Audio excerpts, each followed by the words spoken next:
நண்பர்களே வணக்கம். இப்ப தமிழ்நாடு முழுக்க ஹாட் டாபிக்கா ஓடிட்டு இருக்குது என்ன அப்படின்னா, தமிழக வெற்றி கழக தலைவர் திரு விஜய் அவர்களின் பொதுக்கூட்ட நெரிசலில் 41 பேர் பலியானதை பற்றி தான் இந்த தமிழ்நாடு அரசியல் களமே சுத்திக்கிட்டு இருக்கு. இப்ப விஜய் தரப்புல என்ன சொல்றாங்க அப்படின்னா, போதுமான அளவுக்கு போலீஸ் பாதுகாப்பு கொடுக்கல, கூட்டத்துல கல் வீசப்பட்டது, போலீஸ் தடியெடுத்து, இப்படி பல்வேறு காரணங்கள் சொல்றாங்க. திரு விஜய் அவர்கள் இந்த மாதிரி அந்த கூட்ட நெரிசல்ல ஒரு 41 பேர் பலியான பின்னாடியும் அவர்களை பார்க்காமல் சென்னைக்கு சென்று விட்டார், ஏர்போர்ட்டில் கூட நிருபர்களை சந்திக்கவில்லை அப்படிங்கிறது திமுக தரப்பு விஜய் மேல வைக்கிற குற்றச்சாட்டு. என்ன ஆனா விஜய் தரப்பு ஏற்கனவே நான் சொன்ன மாதிரி போலீஸ் பாதுகாப்பு சரியில்லை, கூட்ட நெரிசல்ல கல்லெறிஞ்சாங்க, அதே மாதிரி போலீஸ் அடி நடந்தது, மின்சாரம் துண்டிக்கப்படுது, பல்வேறு காரணங்கள் அவங்க சொல்றாங்க. எது சரி எது தப்பு அப்படிங்கிற ஒரு வாதம் தனியா இருக்கிற நேரத்துல விஜய் அவர்கள் அந்த இடத்த விட்டு போனது சரியா, பாதுகாப்பு இருக்கு இல்ல அப்படிங்கிறது இங்க பிரச்சனை இல்லை. என்ன ஏன்னா இதுக்கு நம்ம பழைய நிகழ்வு ஒண்ணு சுட்டிக்காட்ட நான் விரும்புறேன். 1998 திரு அன்றைய பாஜக அவனுடைய முக்கிய தலைவர் திரு எல்.கே. அத்வானி அவர்கள் கோயம்புத்தூர் ஏர்போர்ட்ல இறங்குறாரு. அவர் அன்னைக்கு கோயம்புத்தூர்ல சில நிகழ்ச்சிகள்லாம் கலந்துக்கிறோம். அதற்கு முன்னாவே கிட்டத்தட்ட 10க்கும் மேற்பட்ட இடங்கள்ல குண்டு வெடிச்சிச்சு கோயம்புத்தூர்ல. நிச்சயமா தமிழக மக்கள் அதை மறந்திருக்கிற வாய்ப்பில்லை.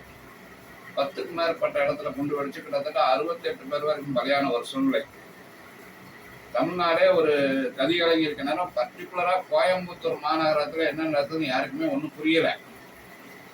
அப்படிப்பட்ட ஒரு சூழ்நிலையில அத்வானி அவர்களை விமான நிலையத்திலே வழிமறிச்ச தமிழக போலீஸ் இன்றைய ஒரு சூழலில், கோவை இருக்கும் சூழலில் நீங்கள் செல்வது உங்களுக்கு பாதுகாப்பான ஒரு விஷயம் இல்லை, நீங்கள் தயவு செய்து டெல்லிக்கு திரும்பி செல்லுங்கள் என்று கூறிய போதும் அத்வானி அவர்கள் அதை கடுமையாக ஆட்சேபித்து மறுத்தார். மக்கள் பலியாகி இருக்கிறார்கள். பாதிக்கப்பட்ட குடும்பங்களை பார்த்து நான் ஆறுதல் கூற வேண்டும். நான் ஆறுதல் கூறாமல் டெல்லிக்கு செல்ல மாட்டேன் என்று கடுமையாக போலீசாரிடம் வாதாடி அவர்கள் அனுமதியின் பேரில் சில குறிப்பிட்ட இடங்களுக்கு மட்டும் சென்று ஆறுதல் கூறிய பின்னால் தான் அவர் டெல்லிக்கு புறப்பட்டு சென்றார்.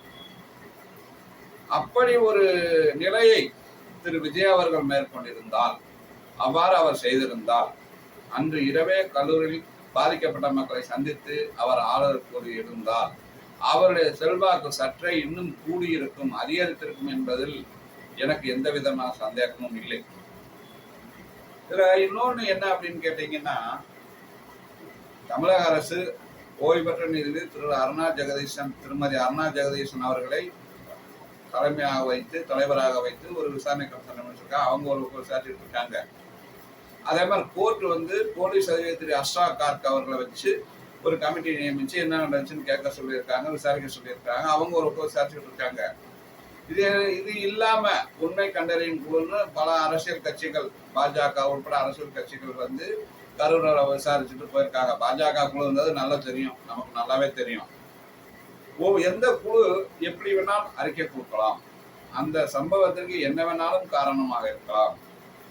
தமிழக அரசின் பாதுகாப்பின்மை காரணமா, அல்லது விஜய் திட்டமிடாமல், விஜய் கட்சியினர் திட்டமிடாமல் அந்த இடத்தில் அதை குறிப்பிட்டு அனுமதி வாங்கியது காரணமா, அதற்கு காவல்துறை அனுமதி கொடுத்தது காரணமா, இப்படி என்ன காரணமாக வேணாலும் இருந்துவிட்டு போகலாம்.